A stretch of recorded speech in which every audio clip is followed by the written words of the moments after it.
Assalamualaikum warahmatullahi wabarakatuh. Saya Srikanti Yuni Lestari dari kelas C akan mempresentasikan apa itu OTEX atau Ocean Thermal Energy Conversion. Ini merupakan tugas dari Bapak Samsirul dengan mata kuliah Konstruksi Mesin Energi Terbarukan.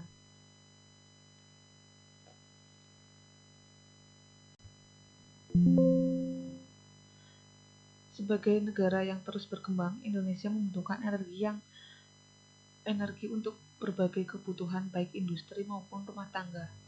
Pemakaian energi listrik merupakan salah satu indikator tingkat kemakmuran suatu negara. Semakin tinggi konsumsi energi listriknya, maka makin makmur negara tersebut. Indonesia yang memiliki jumlah penduduk terbesar di antara negara-negara ASEAN, sehingga akan menjadi impor minyak pada awal abad ke-21. Pemanfaatan energi terbarukan untuk memenuhi kebutuhan energi masyarakat sehari-hari merupakan salah satu solusi terjadinya kelangkaan energi masa depan di Indonesia. Energi terbarukan merupakan energi yang ramah lingkungan, sehingga pemanfaatannya dapat mengurangi dampak dari global warming yang menjadi isu besar saat ini.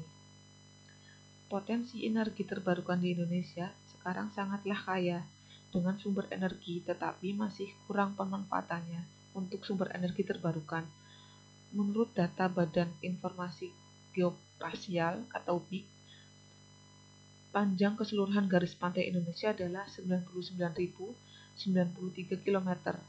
Hal tersebut menjadi keuntungan bagi Indonesia dari segi besarnya potensi energi laut berupa energi pasang surut, energi gelombang, energi arus, energi perbedaan suhu laut, lapisan air laut, dan energi perbedaan salinitas kadar garam. Sumber energi terbarukan yang harus dimanfaatkan dengan baik yaitu adalah Ocean Thermal Energy Conversion. Apa itu Ocean Thermal Energy Conversion? Ocean Thermal Energy Conversion adalah salah satu energi terbarukan yang mana menggunakan bahan bakar air laut, yaitu sea surface warm water and deep sea cold water. Permukaan pada air laut ini digunakan sebagai media termal panas sinar matahari yang dipergunakan untuk menggerakkan turbin sehingga turbin dapat berputar dan bisa menghasilkan listrik lewat generator. Sumber energi terbarukan yang harus dimanfaatkan dengan baik, Ocean Thermal Energy Conversion yang bisa menjadi solusi untuk energi yang aman dan ramah lingkungan. Ocean Thermal Energy Conversion merupakan suatu cara untuk membangkitkan energi listrik dengan menggunakan perbedaan temperatur air laut. Keistimewaan utama OTEX adalah sebagai sumber energi terbarukan dengan dampak minimum terhadap lingkungan dan tersedia dalam kapasitas daya yang besar. OTEX ini mempunyai dua sistem, yang mana adalah sistem tertutup dan sistem terbuka, serta mempunyai kelebihan dan kelemahan tersendiri. Sistem tersebut secara garis besar, sistem tertutup lebih unggul daripada sistem terbuka pada efisiensi dan sistemnya.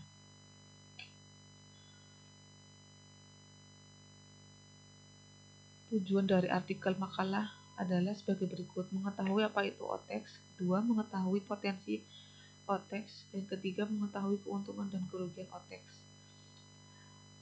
Untuk siklus kerja OTEX yaitu siklus terbuka, siklus tertutup, dan siklus hibrid. Apa itu siklus terbuka atau open cycle? Open cycle yaitu air laut merupakan fluida kerja. Air laut hangat dipompa ke dalam evaporator di mana tekanan serendah 0,03 bar menyebabkan air mendidih pada suhu 22 derajat Celcius.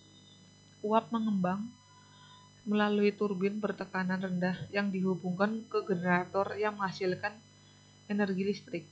Uap bertekanan rendah setelah melewati turbin dapat dikondensasi oleh air dingin pada sebuah ruang dan dibuang kembali ke laut. Sebaliknya, dalam kondisi kondensasi dengan air dingin uap dapat dialirkan menuju heat exchanger. Pada kasus ini, uap yang terkondensasi menjadi sebuah sumber air tawar atau disebut destilasi. Yang kedua, siklus tertutup atau closed cycle. Siklus tertutup ini menggunakan fluida kerja dengan titik didih yang rendah, seperti halnya amonia, yang mana tujuannya untuk menggerakkan turbin yang berguna menghasilkan listrik melalui generator.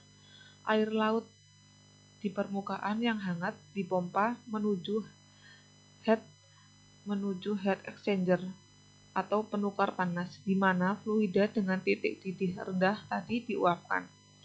Fluida ini mengalami proses perubahan wujud dari cair menjadi uap, yang mana akan mengalami peningkatan tekanan. Uap yang bertekanan tinggi ini segera dialirkan ke turbin untuk menghasilkan listrik dan dibangkitkan melalui generator. Setelah itu, air dingin dari laut dalam dipompa melewati heat exchanger. Lalu terjadi proses kondensasi dan menghasilkan hasil penguapan tadi menjadi fluida lagi, yang mana siklus ini akan berputar terus-menerus. Dan yang terakhir atau yang ketiga, siklus hibrid. Siklus hibrid ini merupakan kombinasi antara siklus tertutup dan siklus terbuka, di mana flash evaporator seawater digunakan sebagai fluida kerja siklus tertutup. Air laut hangat memasuki ruang vakum di mana flash evaporator menguap menjadi uap, yang mirip dengan proses penguapan siklus terbuka. Uap akan menguapkan cairan kerja dari lob siklus tertutup. Di sisi lain, alat penguap amonia, cairan vaporizer, kemudian menggerakkan turbin yang menghasilkan listrik. Uap mengembun di dalam heat exchanger untuk menghasilkan air yang terdesinasi. Performa sistem Ocean Thermal Energy Conversion. Yang pertama yaitu daya pompa air laut. Sesuatu yang tidak dapat dipisahkan pada konsep OTEX adalah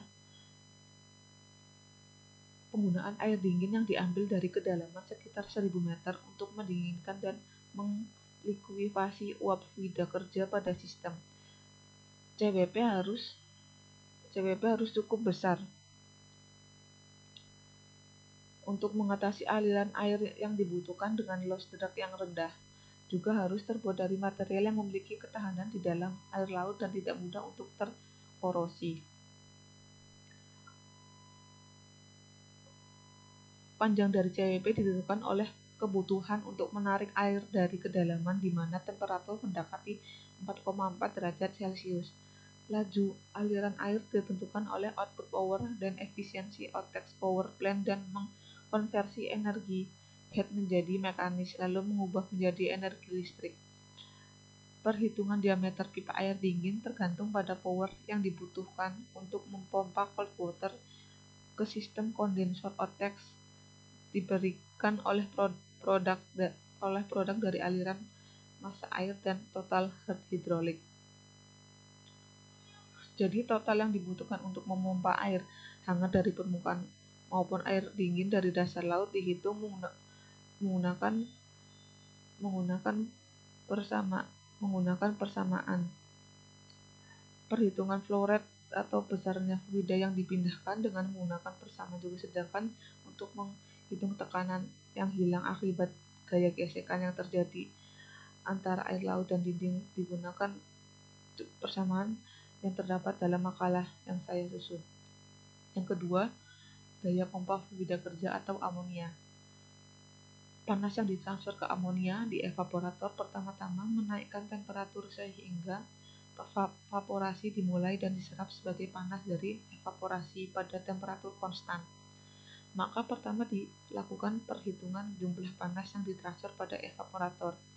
Kemudian setelah jumlah panas yang ditransfer ditentukan ditemukan, kemudian perpindahan fluida kerja dapat dikalkulasi sehingga setelah itu dapat dihitung daya yang dibutuhkan oleh pompa fluida kerja.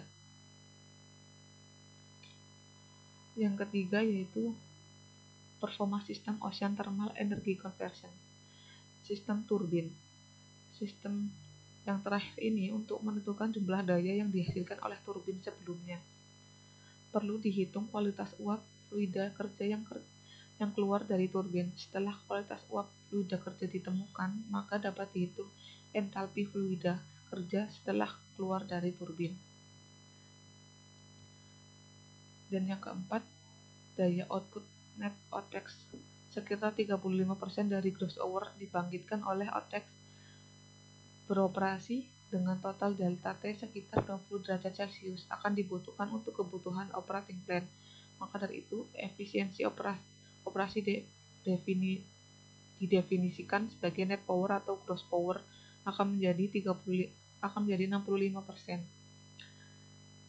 Potensi OTEX di Indonesia. Di Indonesia jenis sumber daya dan potensi energi laut yang diratifikasi versi ASELI atau Asosiasi Energi Laut Indonesia pada tahun 2011.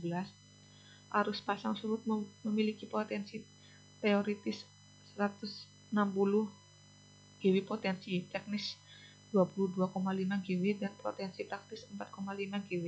Sedangkan untuk gelombang laut memiliki potensi teoritis 510 GW. Perbedaan suhu di Laut Jawa, Kalimantan, dan Sulawesi mencapai 22-24 derajat Celcius. Sedangkan di wilayah timur, yaitu Laut Papua, mencapai lebih dari 24 derajat Celcius.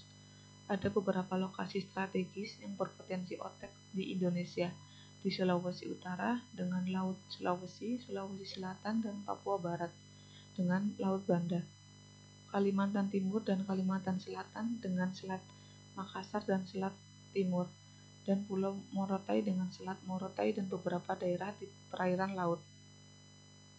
Sumber daya laut yang paling memiliki peluang untuk dikembangkan adalah energi perbedaan suhu air laut atau OTEX, karena potensi praktisnya paling tinggi dibandingkan sumber energi laut lainnya.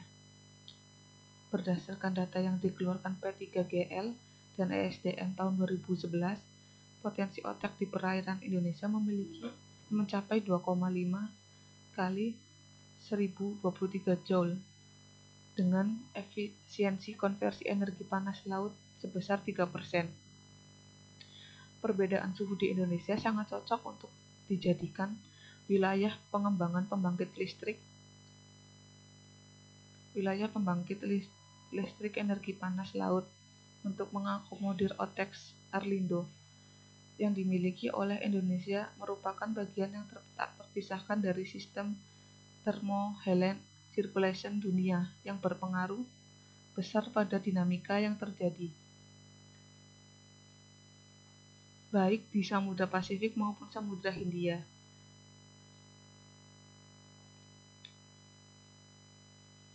Arlindo sendiri memasuki perairan Indonesia dari Samudra Pasifik melalui lapisan thermohaline untuk pengembangan OTEX di wilayah lain yang tidak dilalui Arlindo.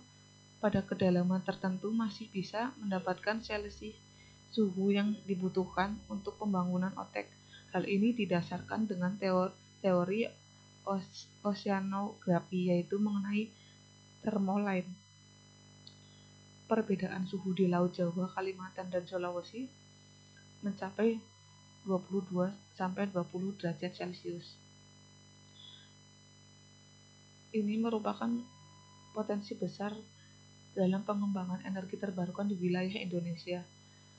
Adapun keuntungan dan kerugian OTEX, saya akan menjelaskan terlebih dahulu keuntungan. Yang pertama yaitu OTEX menggunakan sumber daya alam yang bersih dan terbarukan. Air laut hangat dan air laut dingin dapat menggantikan bahan bakar fosil untuk menghasilkan listrik. Kedua, OTEX dirancang dengan baik, yang mana menghasilkan sedikit atau tidak ada sama sekali polusi dan bahan kimia yang mencemari lingkungan. Yang ketiga, sistem OTEX dapat menghasilkan air bersih dan listrik. Ini merupakan sebuah keuntungan yang besar di mana daerah yang mempunyai air tawar dan listrik yang sangat terbatas. 4. Membantu mengurangi ketergantungan energi bahan bakar fosil impor. Untuk kerugian OTEX, yang pertama yaitu pembangkit OTEX ini harus ditempatkan di mana perbedaan temperatur laut 20 derajat Celcius dan kedalaman laut harus cukup dekat dengan fasilitas pembangkitnya. Kedua, pembangunan pembangkit OTEX ini dapat merusak lingkungan bawah laut dikarenakan adanya peletakan pipa di dalam laut. Ketiga, sedikitnya perusahaan energi yang menginvestasikan proyek pembangunan ini karena hanya ada dalam pengujian skala kecil. Kesimpulannya, energi terbarukan merupakan energi yang ramah lingkungan, sehingga pemanfaatannya dapat mengurangi dampak dari global warming yang menjadi isu besar saat ini. Potensi energi terbarukan di Indonesia sekarang sangatlah kaya dengan sumber energi, tetapi masih kurang pemanfaatannya untuk sumber energi terbarukan. Sumber energi terbarukan yang harus dimanfaatkan dengan baik yaitu adalah salah satunya OTEX yang bisa menjadi solusi untuk energi yang aman dan ramah lingkungan. Ocean Thermal Conversion merupakan suatu cara untuk membangkitkan energi listrik dengan menggunakan perbedaan temperatur air laut di permukaan dengan temperatur air laut dalam. Menyadari potensi OTEX yang dimiliki Indonesia terbentang mulai laut di selatan Pulau Sumatera, Jawa, Bali, Nusa Tenggara, Laut Sulawesi, yakni antara Pulau Kalimantan dan Sulawesi, Laut Banda, hingga Laut Arafuru. Kedepannya, apabila sumber energi terbarukan ini dimanfaatkan, dapat membantu masyarakat untuk menunjang kebutuhan listrik di daerahnya tersebut. Dan teknologi ini dapat menghasilkan air tawar yang bisa dimanfaatkan untuk keperluan sehari-hari. Sehingga dengan energi ini dapat diandalkan